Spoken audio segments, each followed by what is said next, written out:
है आपके YouTube channel कोविल वाला में। और देखिए ये छोटा सा बच्चा जो कि तिल्हाड़ा एरिया मंदिरसा पर गांव से मिला है।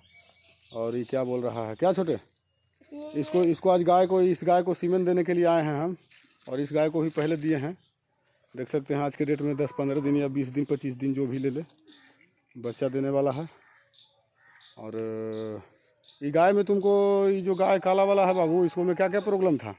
बहुत प्रॉब्लम था, सब बहुत डॉक्टर से था गए थे, इसको अच्छी इलाज कराते मगर बहुत कहते थे कि इसको इलाज कराने पड़ेगा, मगर नहीं आप ही एक के बार दिए थे ये ठीक है। देखिए छोटा सा बच्चा के इतना ज्ञान है कि बोल रहा है कि हम कैमरा के सामने बोलेंगे कि हाँ ऐसा हुआ है। और देख सकते हैं भी गाय है, इसको धुलाई उलाई करने के लिए कोई बोल रहा था, मगर एक सीमेंट दिए हैं इसको, ये गाभिन है।